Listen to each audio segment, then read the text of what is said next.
അന്തരിച്ച നടൻ Kalabhavan നവാസിന്റെ postmortem Kalamassery medical കോളേജിൽ ഇന്ന് നടക്കും. ഇന്നലെ രാത്രി 9:30-ഓടെയാണ് ചോറ്റാനിക്കരയിലെ ഹോട്ടൽ മുറിയിൽ നവാസിനെ മരിച്ച നിലയിൽ കണ്ടെത്തിയത്. പ്രകമ്പനം എന്ന സിനിമയുടെ ചിത്രീകരണത്തിന്റെ ഭാഗമായി ചോറ്റാനിക്കരയിൽ എത്തിയതായിരുന്നു നവാസ്. ചോറ്റാനിക്കര പോലീസ് അസ്വാഭാവിക മരണത്തിന് കേസെടുത്തിട്ടുണ്ട്. വാർത്തയുടെ വിശദാംശങ്ങളുമായി ഉമേഷ് ചേരുന്നുണ്ട്. ഉമേഷ്, ഇന്നലെ വളരെ ഞെട്ടലുണ്ടാക്കുന്ന ഒരു വിയോഗ വാർത്തയാണ് നവാസിൻ്റേത്. കേരളം വളരെ വിഷമത്തോടെയാണ് നവാസിൻ്റെ ഈ വിയോഗ വാർത്ത കേട്ടത്. എന്തൊക്കെയാണ് കൂടുതൽ വിവരങ്ങൾ?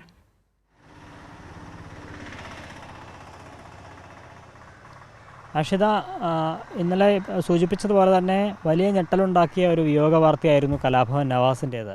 ഇന്നലെ രാത്രി 10 മണിയോടെയാണ് ഈ നവാസിൻ്റെ വിയോഗ വാർത്ത പുറത്തു വരുന്നത്.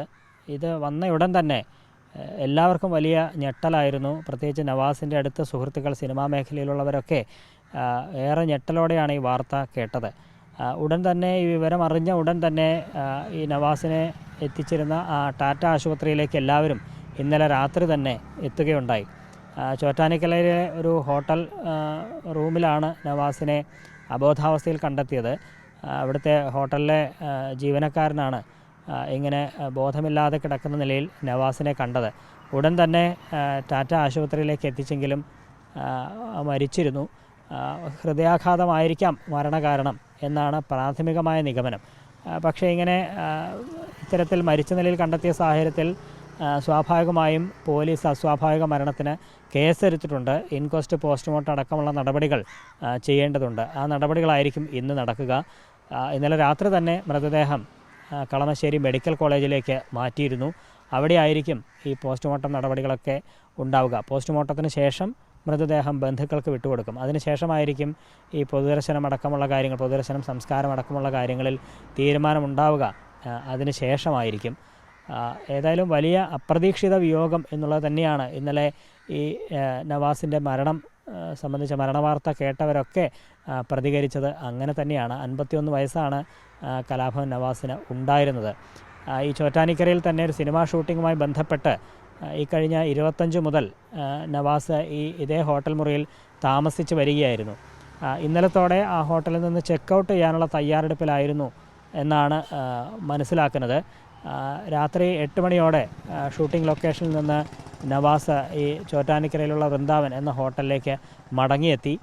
അതിനുശേഷം രാത്രിയോടെ ഹോട്ടലിൽ നിന്ന് പോകും എന്നാണ് ഹോട്ടൽ ജീവനക്കാരെ അറിയിച്ചത്. ഏതാണ്ട് 8:30-9 മണിയോടെ ചെക്കൗട്ട് ചെയ്ത് പോകും എന്നുള്ളതാണ് പറഞ്ഞിരുന്നത്. പക്ഷേ രാത്രി 9 മണി കഴിഞ്ഞിട്ടും അവിടെ നിന്ന് പുറത്ത് നവാസിനെ കാണാത്തതുകൊണ്ട് ഹോട്ടൽ ജീവനക്കാർ അവിടെ ചെന്ന് നോക്കുകയായിരുന്നു. ഈ ഘട്ടത്തിലാണ് നവാസ് ഇങ്ങനെ ബോധമറ്റ നിലയിൽ കട്ടിലിൽ മരിച്ച നിലയിൽ കിടക്കുന്നത് കണ്ടത്.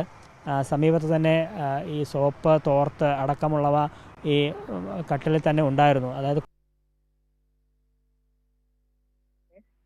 ലക്ഷ്യം വെച്ച് അതിനുള്ള തയ്യാറെടുപ്പായിരുന്നു എന്നാണ് മനസ്സിലാക്കുന്നത്. പക്ഷേ ഇങ്ങനെ ബോധമറ്റ നിലയിൽ കണ്ടതിനെ തുടർന്ന് പോലീസിൽ അറിയിച്ചു. ഉടൻ ആശുപത്രിയിലേക്കും എത്തിച്ചു. അവിടെ ആശുപത്രിയിൽ വെച്ചാണ് ഈ മരണം സ്ഥിരീകരിച്ചത്. തുടർന്ന് പോലീസ് അടക്കം സ്ഥലത്ത് എത്തിയിരുന്നു. നവാസിൻ്റെ അടുത്ത സുഹൃത്തുക്കളും സിനിമാ മേഖലയിലുള്ളവരൊക്കെ രാത്രിയോടെ തന്നെ ഈ ചോറ്റാനിക്കരയിലെ ആശുപത്രിയിലേക്ക് എത്തുകയുണ്ടായി. അവിടെ നിന്നാണ് രാത്രി 12 മണിയോടെ മൃതദേഹം ഈ കളമശ്ശേരി മെഡിക്കൽ കോളേജിലേക്ക് മാറ്റിയത്. ഇന്നിപ്പോൾ അവിടെ വെച്ച് പോസ്റ്റ്മോർട്ടം അടക്കമുള്ള നടപടികൾ ഉണ്ടാവും. പോസ്റ്റ്മോർട്ടത്തിന് ശേഷം ആ പോസ്റ്റ്മോർട്ടം റിപ്പോർട്ടിൽ എന്താണ് യഥാർത്ഥ മരണകാരണമായത് എന്നുള്ള കാര്യത്തിൽ ഒരു വ്യക്തത ഉണ്ടാകും. ഹൃദയാഘാതം തന്നെയാണോ മരണകാരണം എന്ന കാര്യത്തിൽ ഒരു ഉറപ്പിക്കാൻ കഴിയും പോസ്റ്റ്മോർട്ടം റിപ്പോർട്ട് വരുന്ന മുറയ്ക്ക്. മറ്റ് പ്രശ്നങ്ങളൊന്നും ഇല്ലാത്ത ഒരാളായിരുന്നു നവാസ്. ആരോഗ്യപരമായി മറ്റ് ബുദ്ധിമുട്ടുകളൊന്നും ഉണ്ടായിരുന്നില്ല എന്നാണ് സുഹൃത്തുക്കളടക്കം അവരിൽ നിന്നടക്കം ലഭിക്കുന്ന വിവരം. അങ്ങനെയാണ്. ഏറെ സന്തോഷവാനായിരുന്നു. സിനിമയിൽ കഴിഞ്ഞ 3-4 ദിവസമായി പ്രകമ്പനം എന്ന് പറയുന്ന സിനിമയിൽ അഭിനയിച്ചുകൊണ്ടിരിക്കുകയായിരുന്നു നവാസ്. ഇതിനിടയിലാണ് അപ്രതീക്ഷിതമായി ഇത്തരത്തിലൊരു വിയോഗം ഉണ്ടായത്. ഈ രമേഷ് പിഷാരടി അടക്കം, കലാഭവൻ പ്രസാദ് അടക്കമുള്ളവർ ഇന്നലെ രാത്രി തന്നെ ആശുപത്രിയിലേക്ക് എത്തിയിരുന്നു.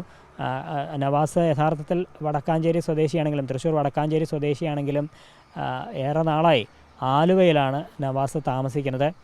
പ്രശസ്ത സിനിമാ നടനായിരുന്ന അബൂബക്കറിൻ്റെ 2 ആൺമക്കളിൽ രണ്ടാമത്തെ ആളാണ് ഈ നവാസ്. നവാസിൻ്റെ സഹോദരൻ നിയാസും ചലച്ചിത്ര ടെലിവിഷൻ മേഖലയിലൊക്കെ സജീവ സാന്നിധ്യം ആണ്. ഈ നിയാസിൻ്റെ ഇളയ സഹോദരനാണ് നവാസ്. 51 വയസ്സാണ് നവാസിനുള്ളത്. നവാസിൻ്റെ ഭാര്യ രഹന ചലച്ചിത്ര നടിയാണ്. അത്തരത്തിൽ വളരെ സജീവമായി സിനിമയിൽ അഭിനയിച്ചുകൊണ്ടിരിക്കുകയാണ്. ഇന്നലെ നവാസിൻ്റെ വിയോഗം ഉണ്ടാകുന്നത്. 1995 ഈ ചലച്ചിത്ര മേഖലയിൽ എത്തിയതാണ് നവാസ്. കലാഭവനിൽ 93 കലാഭവനിൽ ചേർന്നതിന് ശേഷം മിമിക്രി അടക്കം അവതരിപ്പിച്ച ശേഷമാണ് പിന്നീട് മിമിക്സ് ആക്ഷൻ 500 എന്ന് പറയുന്ന ചിത്രത്തിൽ 1995 ഏതാണ്ട് 30-ലധികം മിമിക്രി കലാകാരന്മാർക്കൊപ്പം ആ സിനിമയിൽ അഭിനയിച്ചത്. അതിനുശേഷം നിരവധി ചിത്രങ്ങളിൽ ശ്രദ്ധിക്കപ്പെടുന്ന ഹാസ്യ കഥാപാത്രം അടക്കം നവാസ് ചെയ്യുകയുണ്ടായി. മിസ്റ്റർ ആൻഡ് മിസ്സിസ്, ചൈതന്യം, ഏഴരക്കൂട്ടം, ജൂനിയർ മാൻഡ്രേക്ക്, ഹിറ്റ്ലർ ബ്രദേഴ്സ്, കിടിലോൽ കിടിലം, മായാജാലം, മീനാക്ഷി കല്യാണം എന്നിങ്ങനെ തുടങ്ങി നിരവധി ചിത്രങ്ങൾ. ഈ 2000-ന് ശേഷമാണെങ്കിൽ നീലാകാശം നിറയെ, തില്ലാന തില്ലാന, വെട്ടം, ചക്കരമുത്ത്, ചട്ടമ്പിനാട്, നേരാനാം ഷാജി അടക്കം നിരവധി ചിത്രങ്ങളിൽ നവാസ് വളരെ ശ്രദ്ധിക്കപ്പെടുന്ന വേഷങ്ങൾ കൈകാര്യം ചെയ്തിട്ടുണ്ട്. ഇതിനിടയിൽ അദ്ദേഹം ഗായകനാണ്, നന്നായി പാടുന്ന ആളുകൂടിയാണ് നവാസ്. അത്തരത്തിൽ വളരെ സജീവമായി കലാരംഗത്ത് പ്രവർത്തിച്ചു വരുന്നതിനിടെയാണ് ഈ അപ്രതീക്ഷിത വിയോഗം ഇന്നലെ ഉണ്ടായത്. ഏതായാലും ഇന്ന് രാവിലെ പോസ്റ്റ്മോർട്ടം നടക്കും.